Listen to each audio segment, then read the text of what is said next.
Hi there, my name is Owen Casas, and thank you very much for viewing my e-portfolio video where I discuss a little bit about myself, give you my background about who I am, and I also go through and break down the different components of my e-portfolio site, the main page and all the subpages.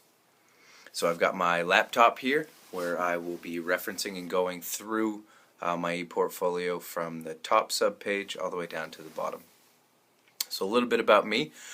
I'm married with 2 kids and I live here in Mid-Coast, Maine. I've lived in Maine off and on my entire life, born and raised here. The only time I was not living here was some time I spent abroad and the time I spent in the Marine Corps.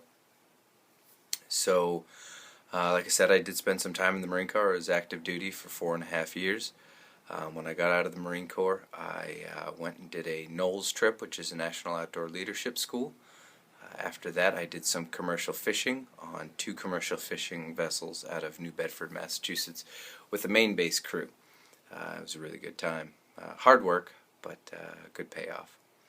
So that's a little bit about me and my background.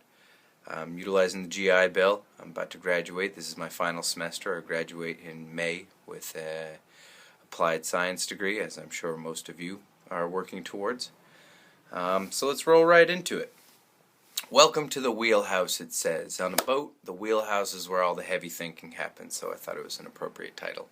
I broke the main page down into 3 kind of topics. One, a bit about me and my transition to school and the logic behind my studies. College and the fact that I've spent some time at a lot of different educational institutions. Northern Maine Community College, Orono, University of Maine at Augusta, and a lot of time with the folks at Rockland, URock, which is a great little gem here on the coast. And then the last column is experience, where I talk a little bit about masonry, which has been an off and on profession for the majority of my life. It's a family trait, so I just rolled right into it. The Marine Corps, fishing, and NOLS again. So the first subpage is a national strategic narrative.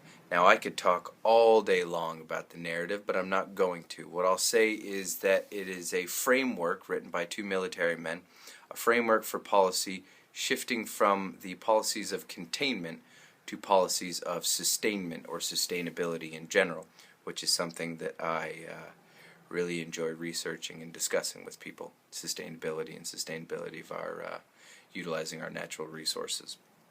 So you can find all kinds of different links on my subpage there for the National Strategic Narrative.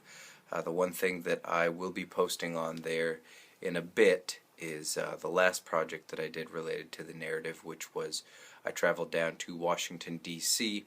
after I had the narrative printed up into book form, and I distributed it to 98 of the 100 United States Senators. I didn't hit John Kerry's replacement, and I didn't hit Patrick Leahy because he is the Senate President and apparently transitioning to that role. He's no longer allowed to accept packages, so.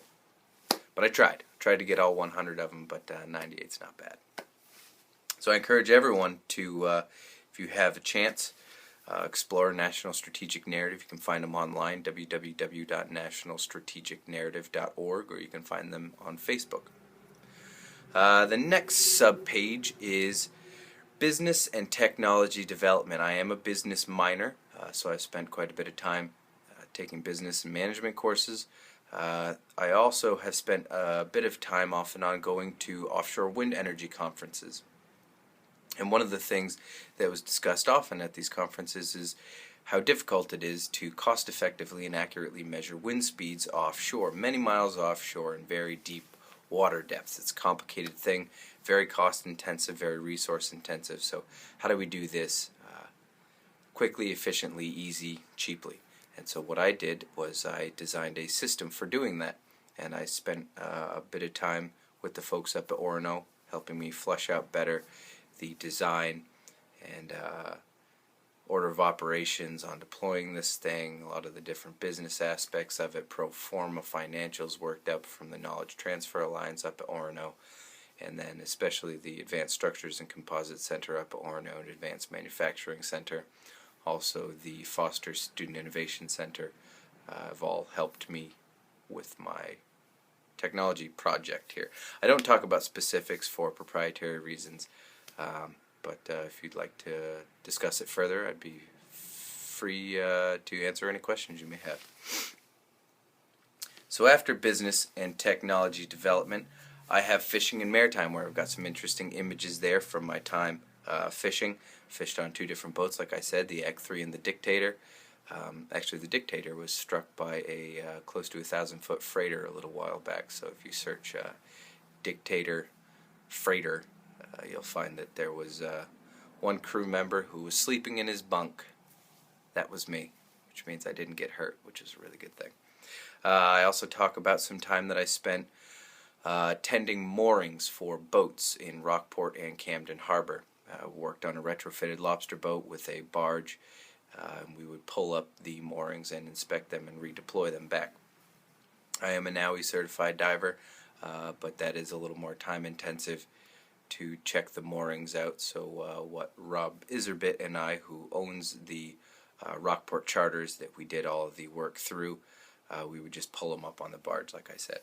I got a picture in there about habitat moorings, which is a very interesting concept, where you moor your boat with a concrete poured block that's got all these little nooks and crannies and channels for sea life to have a little bit of habitat down there. So instead of just one big rock, it's an actual habitable rock. After that, I have international affairs, which has also been one of the focus areas of my studies throughout college. I've had 3 different focus areas, primarily renewable energy, business, and international affairs and international relations. So international affairs, I talk about the travel bug, where I, at a kind of a young age, was exposed to traveling. My mother traveled quite a bit and liked to drag us kids along, which was just great to experience different cultures at a young age. Got some images there from the time that I spent in South America with the pobladores down there. Those are sustainable ranchers and farmers. I also have an image from Iraq of a young shepherd, and an image of my wife and I at a Nowruz Commission gala. Nowruz is an ancient Persian holiday that celebrates the coming of spring, and we were invited to attend it down there in D.C. It was one of the ritziest and glitziest galas I've ever been to, so thank you to the Nowruz Commission, and they do amazing work helping out humanity across the globe, specifically the Middle East and North Africa and areas like that. They do work through an organization called Gift of Life International, which helps do surgeries on young people abroad. Great organization. Once again, I encourage everyone to check them out if you have a chance. So after international affairs, where I also talk about my studies in there, when it's one of my focus areas like business, offshore energy, or just renewable energy in general, and international affairs, I discuss the applicable studies that I've had in that field.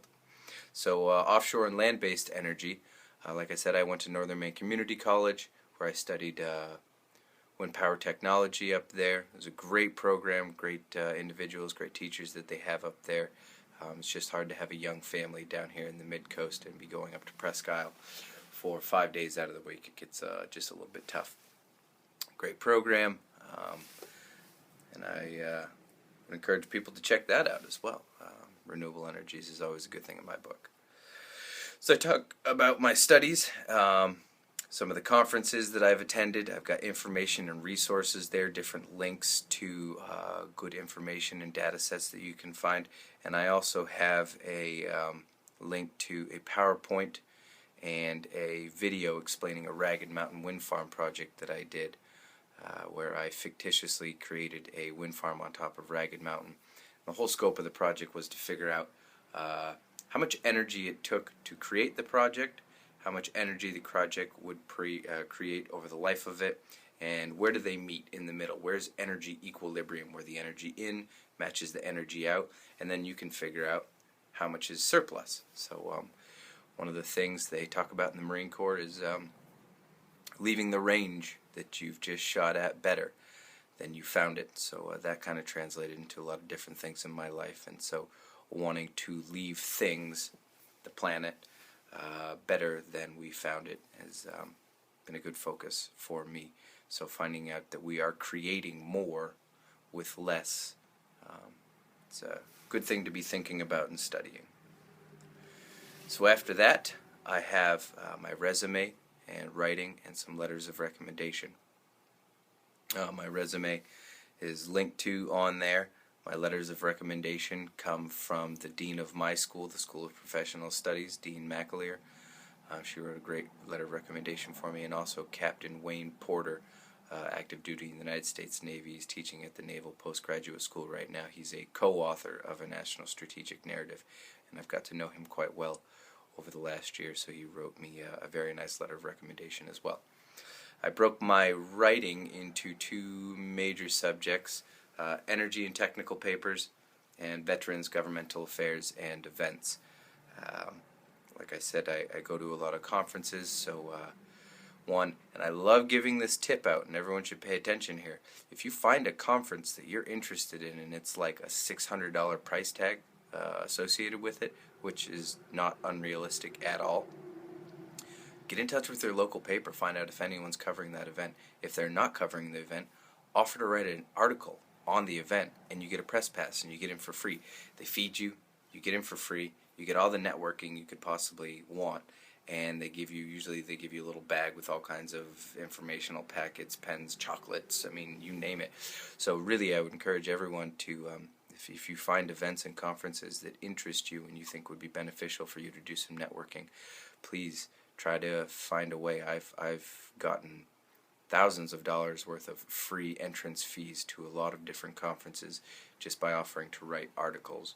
So if you feel that that's something you could do, I would encourage you to start working up a good relationship with one of your local papers. Energy and technical papers, energy being a focus of my studies. I've talked and written quite a bit about offshore wind energy, hydrofracking, land-based wind energy. I did a comment on Fuel Free, which is a website that tries to talk about what it would be like to live in a combustion-free world. I have something in there also on the 7 summits, which was a feasibility study that I did, and time permitting, I would still like to do that. It's climbing the 7 highest peaks on the 7 continents, so that's in there as well. One of my favorite pieces is an article that I wrote about a good friend of mine, Gunnery Sergeant Ralph D. Quebec. He's in the United States Marine Corps. He's an explosive ordnance disposal technician who lost both of his legs in Afghanistan, so I went down to cover an offshore wind event in Virginia and visited Ralph at Walter Reed Medical Center in Bethesda, Maryland, and just could not bring myself to write about some suits, walking around thinking how cool they were after I had gone and seen a lot of young, brave men and women who had lost limbs in combat. So I sat down to write down about an offshore wind event and started out about my buddy Ralph. So that is writing, resume, and recommendations. Stonework and masonry. I have worked in conventional construction for a good portion of my life. What I've done mainly on this page, because like my oldest brother, who was one of my greatest mentors, he gained entry into the Maine Stoneworkers Guild and had absolutely no photos of any of the work he's done. He basically just said, I worked with you, I worked with you, I worked with you, I worked with you, you can all vouch for me. And I basically did the same thing when I joined the Stoneworkers Guild. So I don't have very many photos of the construction work that I've done, but I do have a lot of photos of some of the art stonework that I've done, the sculpting that I've done. Bird baths, benches, different. My father does monuments as well, so I spent a little bit of time with him last summer doing some of the layout and design for monuments, which is a very interesting thing to learn about as well. So I've got art and sculpting, residential construction work, some links to the Maine Stoneworkers Guild, links to the Common Ground Country Fair, where I go up to the fair every year and demonstrate stone splitting with my father and my brother for the Maine Stoneworkers Guild. After that is the United States Marine Corps, where I give an overview of my time in the Marine Corps, some of the places I was stationed at, some of the units I was stationed with, my experience in training. I wrote a day in the life, which is just a very brief synopsis of what it's like to be a deployed service member overseas. And my experience, anyway, I don't think that I was special in any way. My experience was a lot of different jobs. You were expected to be a multifaceted person and do a lot of different things. So I write about the day in the life, going from working at the Command Operations Center, calling in air support, directing patrols, relaying information, and then I would roll right into being the ammo tech, which was my primary job, and I'd make sure that everyone in the company had munitions needed for combat operations, and then we would roll right into a 6-hour combat patrol where I was a Humvee gunner. So being able to do a lot of different jobs and doing them to the best of your ability was my experience in Iraq. So I talk about my training. I was an ammunition technician by trade, but I spent a bit of time with Marine reconnaissance, and also did a bit of work with the explosive ordnance disposal, learning how to blow up munitions, which is a necessary thing if, say, your base is being overrun and you need to destroy your stockpile. I've got an image of my honorable discharge, also an image of some friends of mine in Iraq, and a picture of me in the gunner station in Iraq. So that is the overview of my site.